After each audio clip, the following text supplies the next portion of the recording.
Olá, pessoal! Hoje nós vamos discutir a respeito da epidemiologia de fungos emergentes. Então, para dar início a essa nossa discussão, nós vamos começar abordando o que é uma doença infecciosa emergente.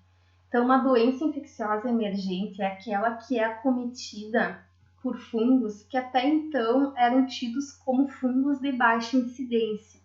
Muitos nem conhecidos, não tão encontrados. Então, eles rapidamente aumentaram a sua incidência e ampliaram a sua distribuição geográfica, e isso tem acontecido nas últimas 2 décadas e vem a aumentar, então, em um futuro muito próximo.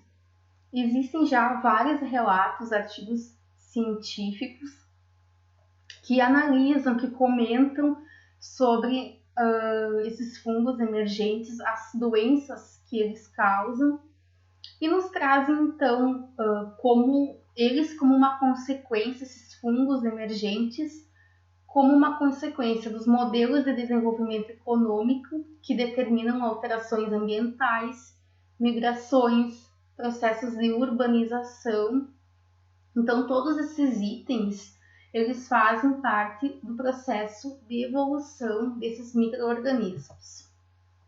Mas então, por que tantas micoses estão sendo consideradas emergentes no século XXI? Então, nós já temos artigos que debatem esse assunto. Aqui nós temos 2 artigos, onde o primeiro, ele mostra o Cryptococcus, exceto o Cryptococcus neoformans, que são geralmente considerados como não patogênicos para humanos. Então, já existem 15 casos relatados de doenças em humanos causadas por Cryptococcus aureus. Então, as doenças subjacentes, os fatores de risco que são predispostos, parecem desempenhar um papel muito importante nesses casos. E aqui nesse artigo ele mostra o primeiro caso que foi relatado em um recém-nascido, em uma criança prematura, que tem um peso extremamente baixo, com fungemia, então, por Cryptococcus aureus. Já o segundo artigo, ele fala sobre a Candida lusitani, que tem sido visto como uma espécie oportunista, onde já tem casos fatais que foram relatados e foram associados, então, à resistência do organismo à anfotericina. Então, nesse caso, nesse artigo, nós temos relatado 2 pacientes, então, com neoplasia hematológica que foram submetidos à quimioterapia citotóxica e desenvolveram uma fungemia por esse fungo. Então, há vários questionamentos, como já foi comentado, quais os pontos que favorecem, então, ao aparecimento, ao surgimento desses fungos causando essas infecções. Então, alguns artigos que relatam casos, inclusive, eles nos mostram o uso dos antibióticos como uma pressão seletiva no ambiente, o aumento da população de imunodeprimidos. Existem muitas pessoas que fazem tratamento HIV, que estão em hospitais usando catéteres, os fungos se aproveitam disso, formam um biofilme, causando infecção, muitas vezes infecções sistêmicas. O aquecimento global, a resistência aos antifúngicos e também as políticas de saúde pública, principalmente em países pobres. Então, aqui nós temos um artigo que ele fala como a frequência da infecção fúngica através desses fungos considerados oportunistas aumentou consideravelmente, então, nos pacientes imunossuprimidos nos anos atuais. E à medida que os métodos de diagnóstico avançaram e o número de pacientes com AIDS que fazem o tratamento quimioterápico, pois são acometidos por cânceres, distúrbios autoimunes também aumentou bastante. Então, começou a se investigar e ter uma pesquisa mais séria sobre os mecanismos das doenças e a sua correlação, então, com essas populações mais vulneráveis.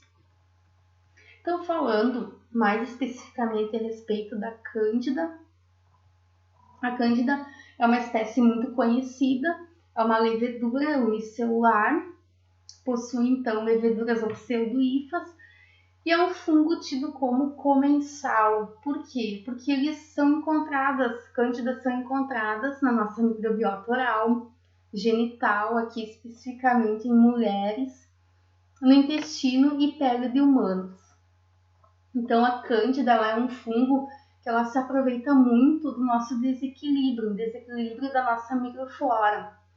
Então, por exemplo, em mulheres, quando baixa imunidade, é muito fácil ser acometida por uma candidíase. Então, é um fungo muito oportunista. Ele pode causar, então, infecção local ou ainda uma infecção sistêmica. Então, esse desequilíbrio da microflora, ela também está associada aos progressos médicos, à terapia antineoplásica e também ao uso de antibióticos. Então, a Candida albicans, ela é muito conhecida, mas está sendo tido como fungos emergentes as cândidas não albicans. Então, existem várias plataformas e na literatura é muito encontrado artigos que falam sobre a emergência de espécies não cândidas, não Candida albicans, e a sua resistência aos antifúngicos. Então, algumas, como esse segundo artigo aqui, ele relata especificamente a Candida glabrata, Paraxiloses e a Candida tropicalis. Então, ele mostra desde a sua biologia, os casos reportados, a sua epidemiologia, a sua patogenicidade e ainda a sua resistência ao uso de antifúngicos. Falando especificamente a respeito da Candida paraxiloses, já existem relatos de casos de infecções a partir dessa espécie. Ela está muito associada à aquisição hospitalar e esse artigo fala sobre isso, então fala a respeito de uma contaminação da nutrição parenteral, transdutores de pressão arterial, derivações ventrículo-peritoneais, válvula protética e implante de lente intraocular. Então, esse artigo especificamente ele fala a respeito da contaminação hospitalar da Candida paraxiloses, especificamente ao uso de catéter. Então, há várias maneiras de acontecer essa contaminação e ela pode se iniciar, então, através das mãos do profissional que vai, enfim, utilizar esse dispositivo no paciente. Pode haver uma contaminação da conexão, o fluido pode ser contaminado, a microbiota da pele do paciente, então, pode haver uma contaminação no momento da inserção e a sua disseminação hematogênica. O que também muitas vezes acontece em alguns casos? Existe um tempo útil que o catéter pode ficar com o paciente, então tem que ter essa troca. E às vezes é deixado um tempo extra, além do permitido, o que favorece ainda mais a formação de biofilme e assim a contaminação, a infecção do paciente. Muitas vezes o paciente morre, vem a óbito e não se tem esse diagnóstico. A Candida tropicalis, então, ela está relacionada à candidemia e candidúria nosocomiais, também relacionado à infecção hospitalar. Então, ela também tem a formação de biofilme, aqui nós temos uma imagem do biofilme de Candida tropicalis. As células sésseis, elas têm características fenotípicas bem diferentes daquelas das suas contrapartes planctônicas de vida livre, com maior resistência, então, a agentes antimicrobianos e as defesas do hospedeiro. A respeito da Candida krusei, então também existem relatos em artigos científicos encontrados na literatura a respeito, então, desse aumento de casos de Cândida. Nós temos aqui um artigo, por exemplo, de 1991, onde já foi reportado uma infecção de Candida krusei, porém ele vem aumentando nos últimos anos. Aqui nós já temos também a respeito da emergência da Candida krusei isolada, então com uma redução da suscetibilidade para tratamento com casco fungível.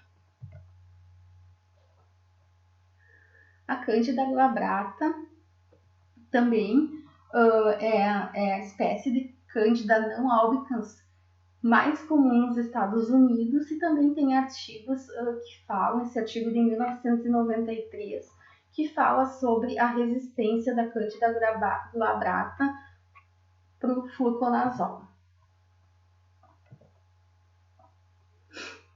A Candida auris, então, vem sendo muito discutida nos últimos anos. Ela é uma levedura multiresistente, ela vai causar infecções invasivas graves, com alta mortalidade.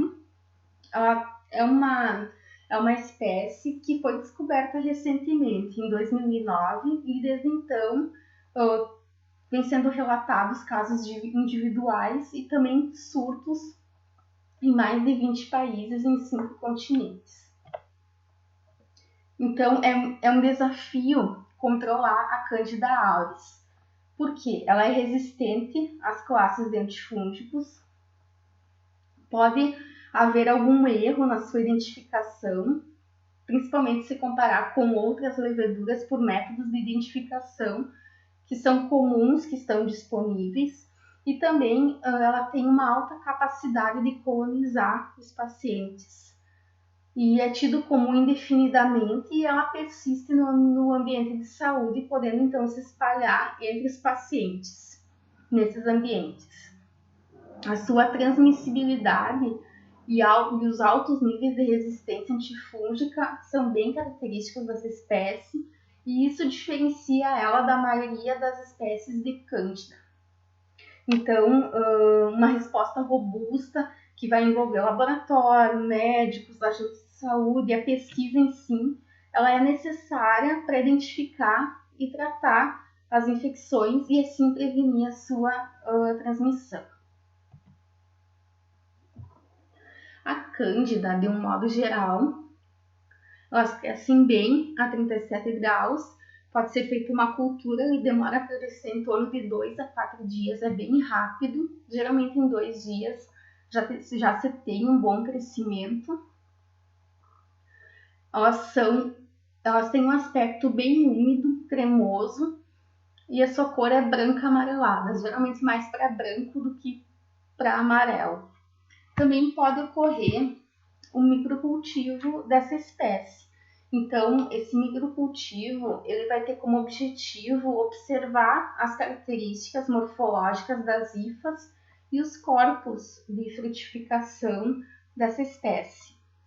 Então, esse microcultivo ele vai se fundamentar na cultura do fungo, em pequenos pedaços de meio de cultura entre a lâmina e a lamínula, onde o crescimento do fungo ele vai se expandir, vai se fixar na porção inferior da lamínula, que quando for retirado, claro, com muito cuidado, vai manter as estruturas que formam os esporos, vai manter essas estruturas intactas, que vai facilitar, então, uma melhor identificação das características desses fungos. Então, existem essas duas possibilidades de identificação, a cultura direta ou o microcultivo. Também a Cândida ela pode ter como uma alternativa à sua detecção o cromoagar, então, onde o agar cromogêneo é uma formulação cromogênica que vai ser então essa alternativa para os métodos tradicionais que a gente viu anteriormente e também para isolamento então da cândida. Então no meio cromogênico é fácil diferenciar a Candida albicans, por exemplo, da Candida krusei, da Candida glabrata, entre outros. Então é muito mais fácil ter essa diferenciação, principalmente se está em dúvida de qual é, porque elas vão formar uma coloração diferenciada. Então esse meio cromo-agar ele vai permitir uma identificação muito rápida e fácil, e ainda então essa diferenciação. A leitura é muito rápida, então em uma única placa vai apresentar essa diferenciação na coloração. Então aqui tem alguns exemplos dessa coloração que diferencia elas. Por exemplo, a Candida albicans possui uma coloração esverdeada, verdinha. As colônias de Candida krusei tem a coloração rosa, roxo. Aqui como um exemplo, a tropicalis tem uma coloração azul. E a Paraxyloses, por exemplo, ela pode apresentar uma coloração branca e rosa. Então é bem mais fácil, principalmente se tem várias culturas em algum laboratório, está em dúvida ou acha que ocorreu algum tipo de contaminação. Então, para tirar a dúvida, o cromo-agar vem para auxiliar. Falando agora a respeito da Rhodoptera, ela é uma levedura cor-de-rosa, ela está presente na natureza, tanto em ambientes terrestres quanto aquáticos, mas ela também é encontrada na mucosa dos animais. Ela também acomete imunocomprometidos e idosos que estão associados a catéteres e próteses.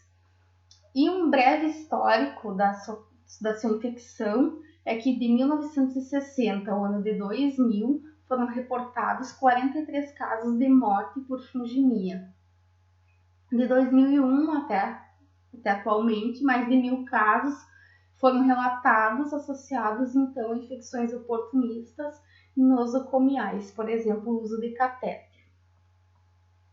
A Rhodoptera mucilaginosa é uma responsável por onicomicose, ela se aproveita para úlceras em pacientes com HIV, causa fungemia por catéter contaminado, meningites. Então, o tratamento para esse tipo de infecção, nós temos em artigos científicos que mostram que derivados azólicos não são efetivos.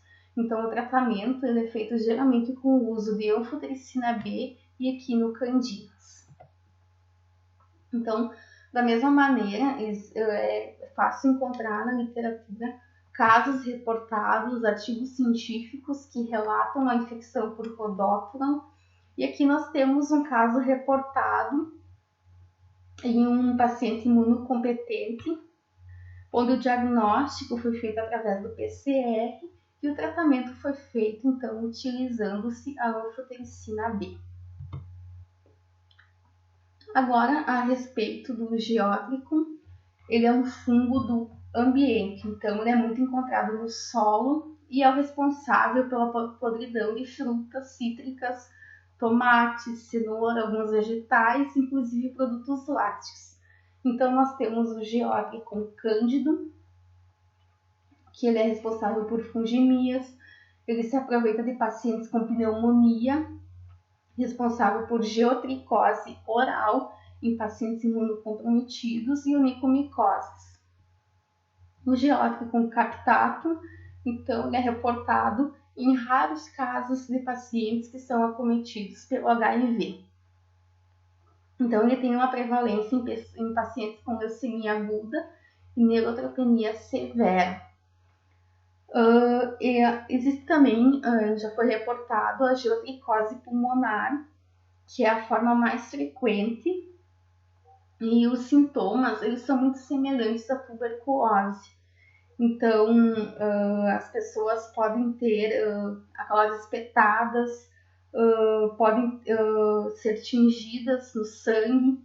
Então, os pacientes, geralmente eles têm muita tosse que vai produzir um escarro bem claro ou amarelado.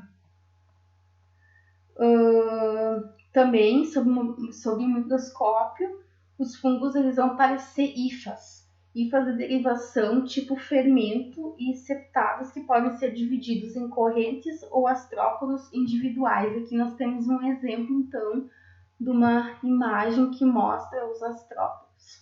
Aqui nós temos uma cultura, então, de geótrico.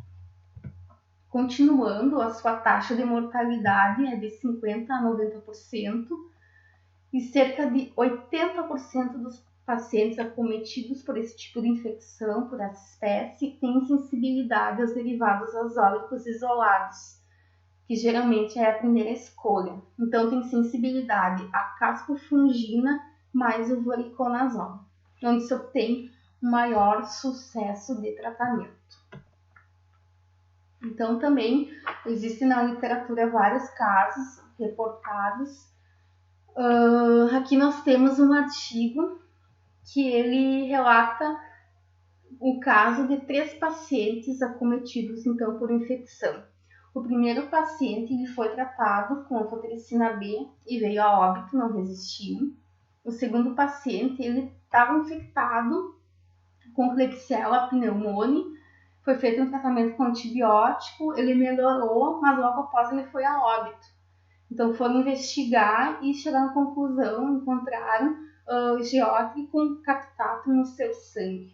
E o terceiro paciente ele foi tratado inicialmente com anfotericina B e depois com voriconazol. E esse paciente sim teve uma recuperação. Aqui nós temos outro caso, onde teve 3 pacientes. O primeiro ele foi tratado com anfotericina B e teve seu estado de saúde piorado.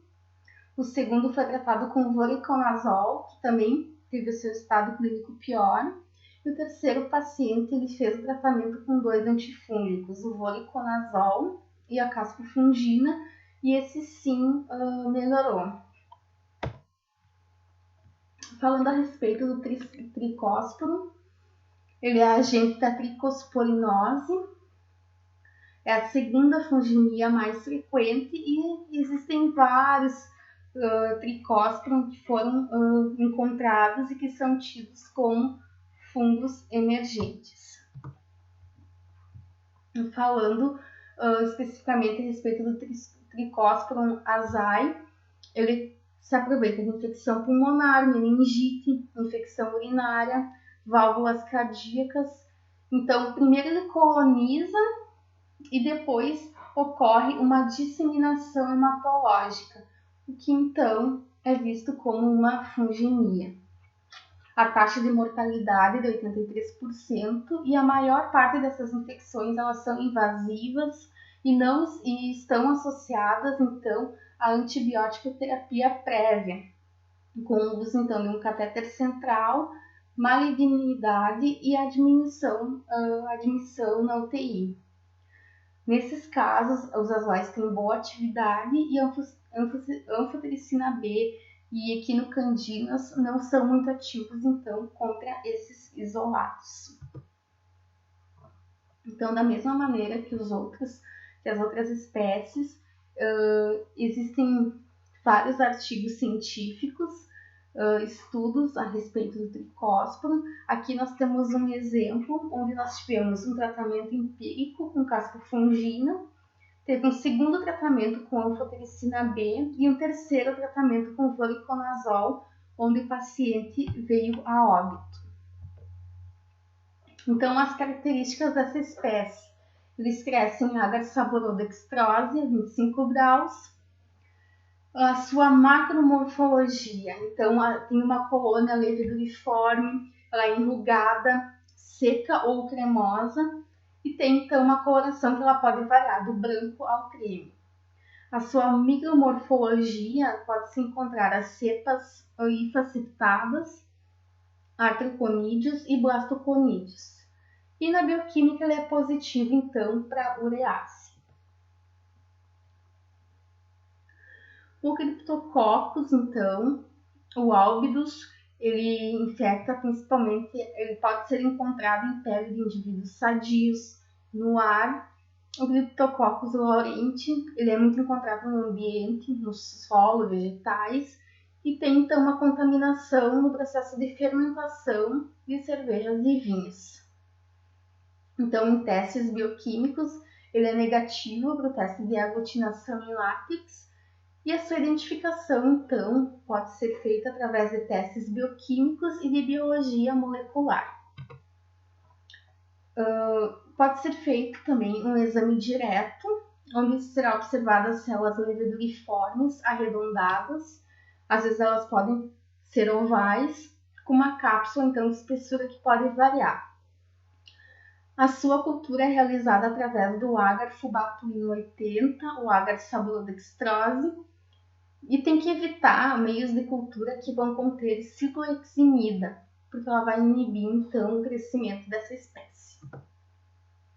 Aqui também nós temos um artigo de um caso reportado, então, onde o tratamento para Cryptococcus laurentii foi feito através da anfotericina B e flucitocina, onde se teve uma infecção que foi controlada, e para Cryptococcus albidus foi feito com anfotericina B e flucitocina esse tratamento, e o paciente veio a óbito. Aqui também outro caso reportado de um artigo científico por uma contaminação, uma fungemia num paciente com câncer, que foi onde o fluconazol foi resistente, então, para o Cryptococcus laurentii. Então, foi feito um tratamento utilizando-se a anfotericina B, onde teve uma infecção que foi controlada.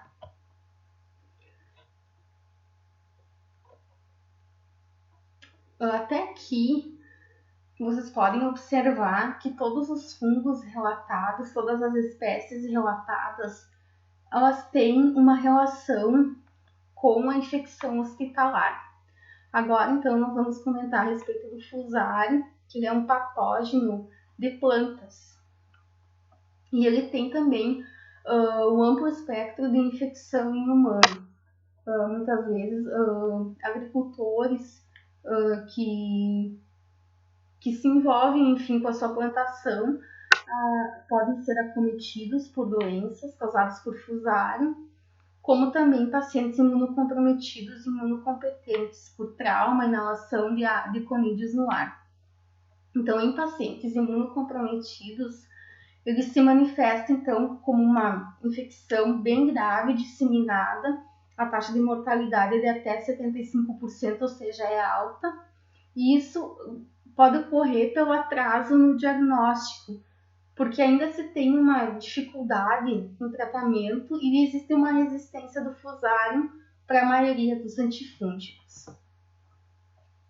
A fusariose, então, ela é mais frequente em pacientes imunocompetentes, ela pode causar ceratite e onicomicose. As lesões na pele são geradas, então, por queimaduras e feridas ou a presença de corpos estranhos.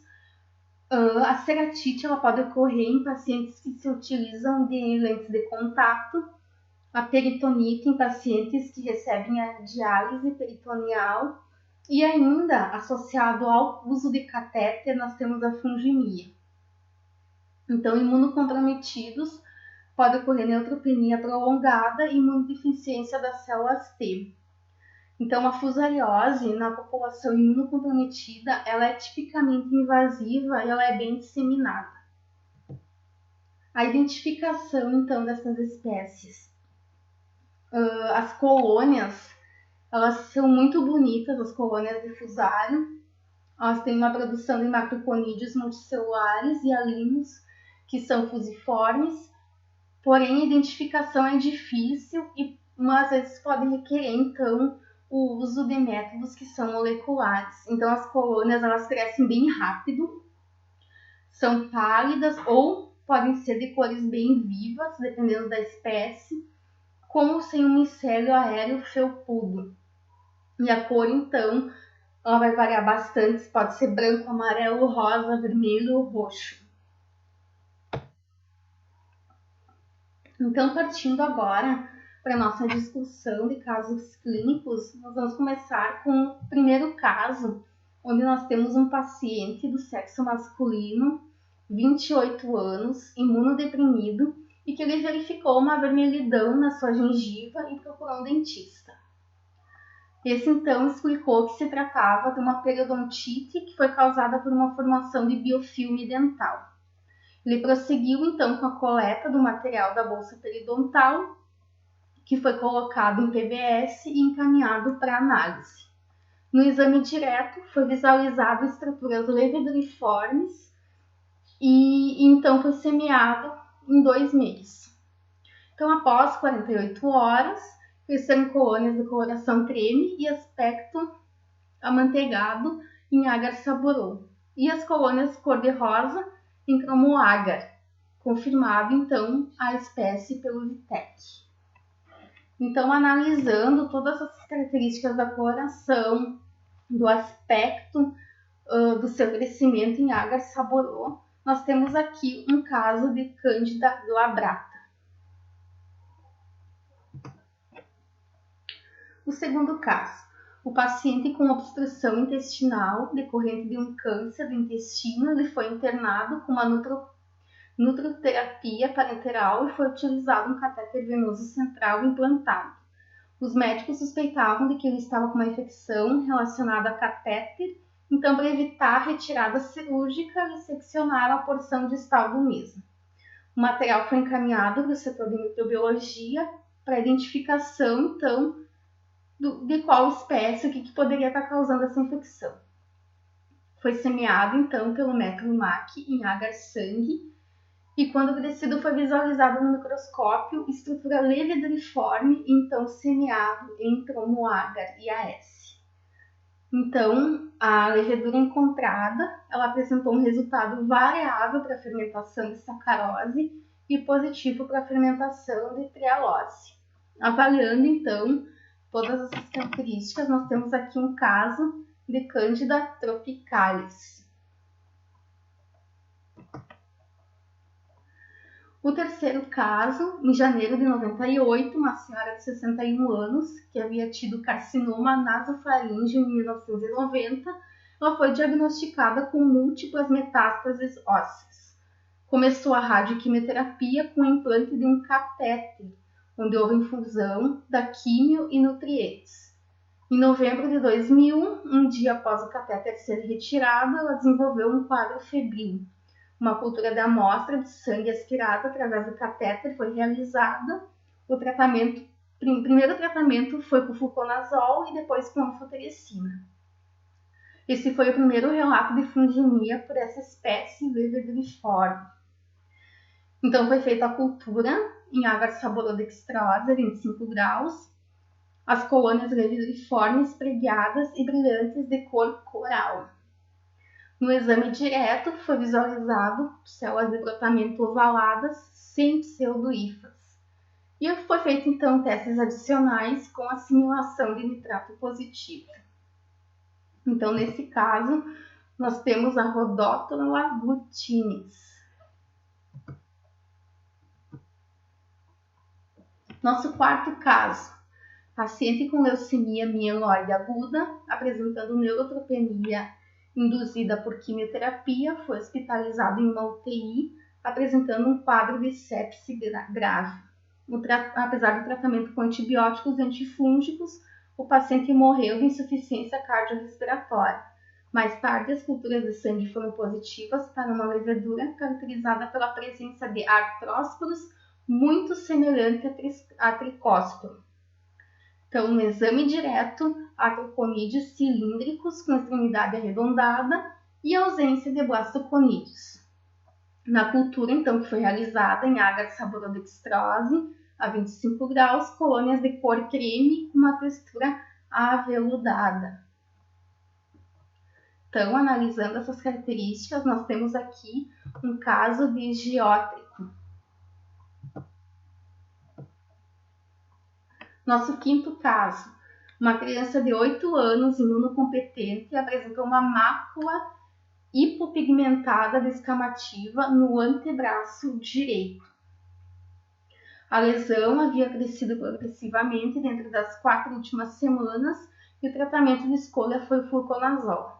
Esse é o primeiro caso, que ocorreu em 2013, de infecção cutânea ocasionada por essa espécie leveduriforme em um indivíduo imunocompetente. Então, foi realizado o exame direto, onde foi observadas células ovoides arredondadas e cápsula visível de espessura variável. A cultura, então, observou-se colônias leveduriformes de aspecto mucoso, que lembra leite condensado, esbranquiçadas e reverso incolor. Então, foi feito em agar saborodextrose a 37 graus por 48 horas. Foi realizado também as provas bioquímicas, lactose positivo, melibiose e nitrato de prata. Então, analisando todas as observações, nós temos um caso, então, de Cryptococcus laurentii.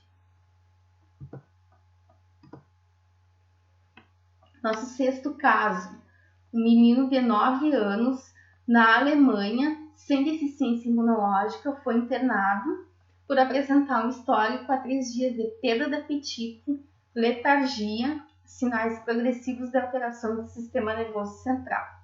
O garoto ele não conseguia caminhar sem o auxílio da outra pessoa e também ele não apresentava um controle dos movimentos. Foi então que ele foi diagnosticado com meningoencefalite granulomatosa e relatou que havia sido tratado há 3 semanas atrás com anti-inflamatório devido a uma forte dor nas costas. Apesar da inicial terapia antimicrobiana de largo espectro, o menino veio a óbito um dia depois da internação.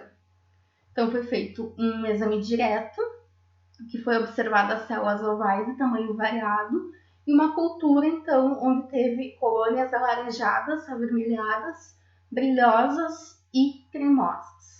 Então, nesse caso, nós temos uma contaminação, uma infecção por Sporobolomyces roseus. Nosso sétimo caso.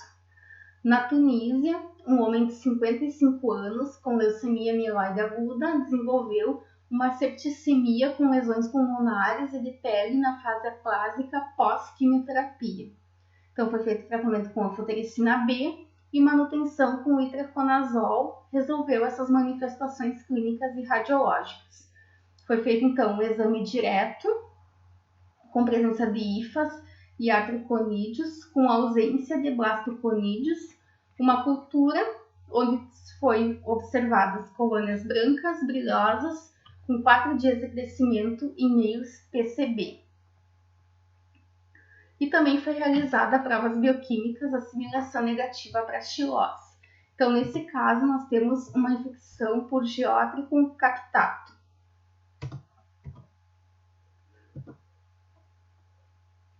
Nosso oitavo caso, um paciente de 42 anos, masculino, com síndrome de imunodeficiência adquirida, sífilis e recorrentes infecções do trato urinário, apresentava feridas na gengiva, bem como sangramento na mesma. Foi realizado um exame direto, onde se observou a presença de artrósporos e a ausência de blastoconídeos. Foi realizada também a cultura, onde foi observada colônias grandes, circulares e cremosas, de crescimento lento em agar saborodextrose à temperatura ambiente. Foi realizado alguns testes adicionais, como a coloração com metanina prata, que revelou então a presença de uma levedura. Nesse caso, nós temos uma infecção por Geotre com Candidum.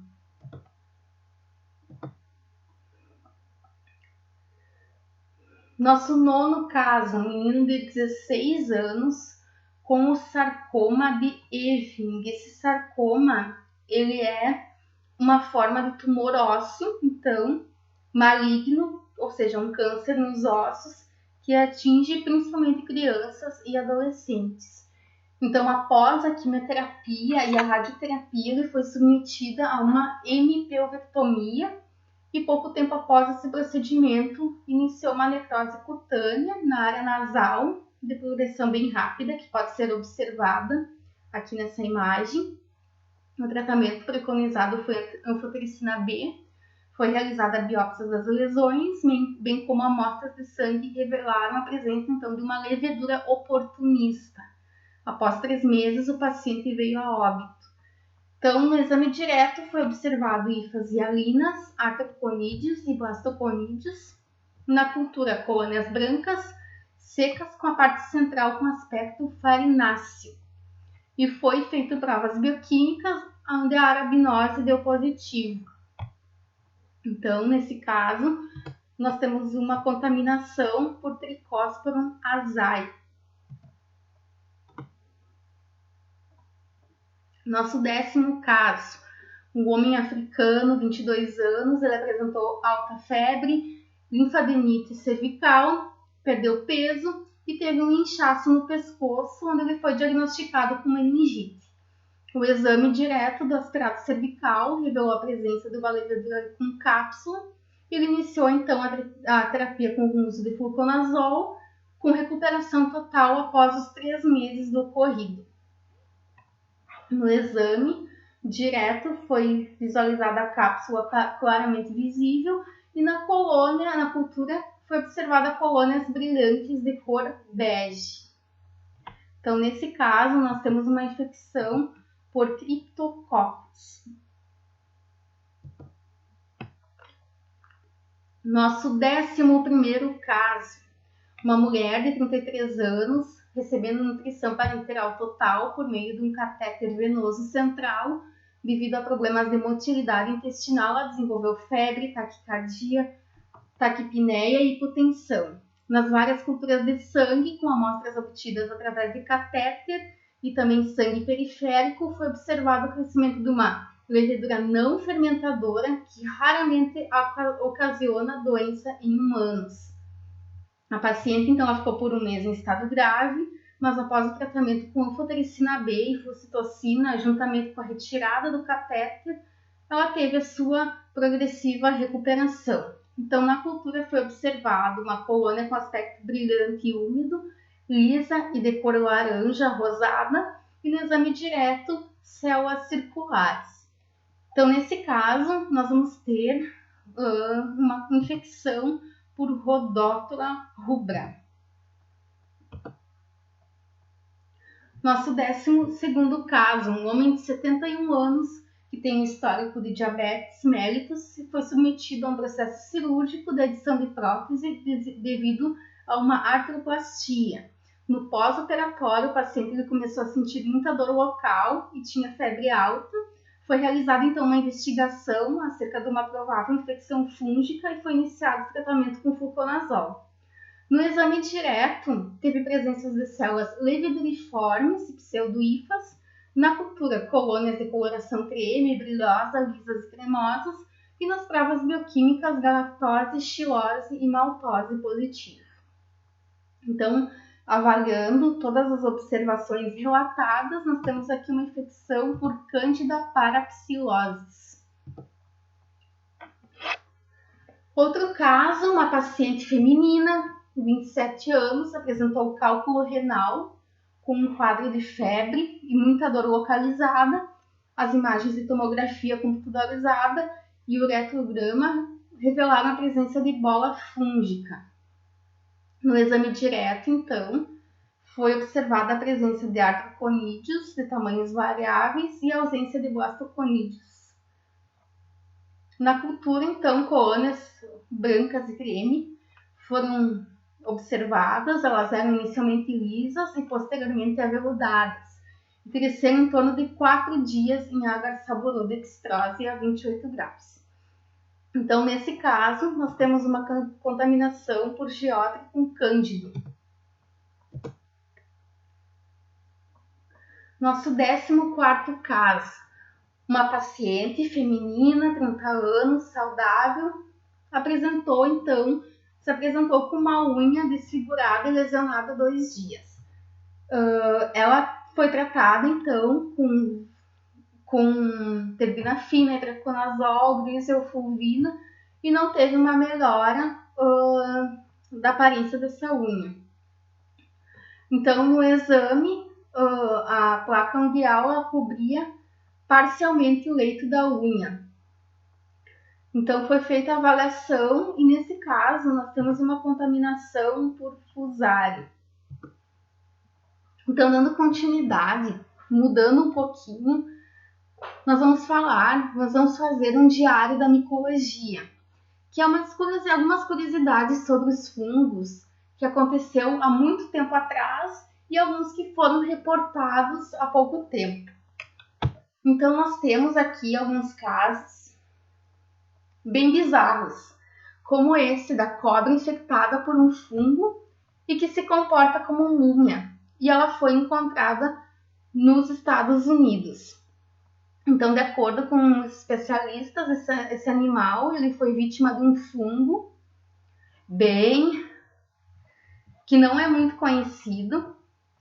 Então, eles explicaram que quando a serpente ela foi infectada por esse micro-organismo, ela passou a ter esse comportamento bizarro. Fica aqui a minha primeira dica de pesquisa para vocês aprofundar sobre esse relato. Outro questionamento: será que é perigoso para a nossa saúde comer alimentos mofados? Então, nem sempre todos os mofos são ruins de ingerir, mas muitos deles são bem perigosos. Então, o mais indicado é evitar o consumo desses alimentos mofados. E tem um porém aqui, que se tratando de pão e queijo, a gente tem que ter uma compreensão se o bolor visível na superfície do pão e do queijo, ele também envia raízes para baixo nos alimentos. Porque às vezes a gente não percebe quando corta a parte mais crítica, acaba cortando ali para tirar esse bolor e ingerir esse alimento. Porque muitas vezes tem bolores que são perigosos e que podem conter, então, substâncias tóxicas. Muitos talvez ouviram falar dos avós, enfim, que torrar o pão elimina o mofo. Será que isso realmente acontece?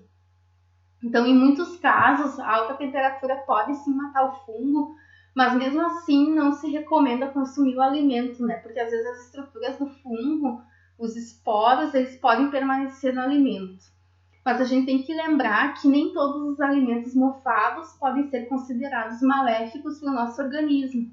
Um exemplo é o queijo gorgonzola, porque muitos fungos eles são utilizados na preparação de queijos. Também podem ser utilizados na preparação de alguns tipos de salame, bebidas fermentadas. Aqui nós temos outro caso, que é múmia não assusta, fungo sim apavora. Então é a maldição do faraó, onde várias tragédias foram acontecendo em torno de 6 anos. Teve 22 mortes de exploradores, então, que participavam de escavações. Então, como o local esteve fechado por muito tempo, cerca de 3 milênios, a hipótese que é mais aceita é que houve, então, uma contaminação por fungo. Aqui fica outra dica de pesquisa para vocês aprofundar, então, o conhecimento. Então, os micro-organismos concentrados no túmulo do faraó, eles acabaram com a festa dos arqueólogos que estavam lá para sua exploração. Então, ao abrir a tumba, os pesquisadores eles entraram em contato com fungos do gênero Aspergillus que se reproduziam lá dentro durante milênios. Outras possíveis vítimas do Aspergillus. Então, os fungos eles podem ter matado uma atriz que foi muito conhecida, ela fez aquele filme Recém-Casados, e que ela morreu, ela e o marido dela foram mortos, e um motivo pode ter sido, então, a infecção por Aspergillus. A morte deles foi em 2009, então, e teve uma linha de investigação bem grande, mas foi encontrado, então, um mofo na residência do casal, que pode ter sido, então, responsável pelos problemas de saúde dos dois.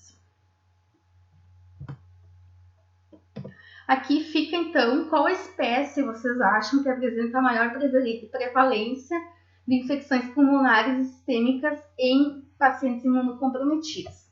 Então, nós temos aqui o Aspergillus fumigatus, onde ele tem na sua cultura observadas colônias que são bem típicas, verde azuladas, com uma superfície semelhante à camuça, e eles formam tipo um velcro conidiófilos. Então, ele é bem termotolerante, com uma temperatura máxima de crescimento de 55 graus. E o Aspergillus é bem difícil de controlar. Quando tem a contaminação, assim, é bem complicado ter o seu controle.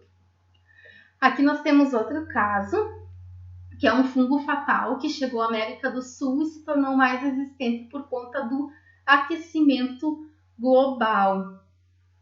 Então, aqui alguns pesquisadores, enfim, que se envolveram nesse trabalho, eles dizem que o aquecimento global pode levar a novas doenças fúngicas que nem são ainda conhecidas. Então, agora fica um desafio para vocês, futuros micologistas, como vocês iriam reportar esses fungos nessas notícias. Então, fica aqui um trabalho para vocês, que é reescrever essas reportagens, mas com uma visão de micologista. Então, eu quero que vocês coloquem na reportagem as características macroscópicas e microscópicas dos fungos abordados nesse nosso segundo tema. E se vocês encontrar alguma outra curiosidade, reportagem sobre esses fungos, contem para nós. Um bom trabalho e até a próxima!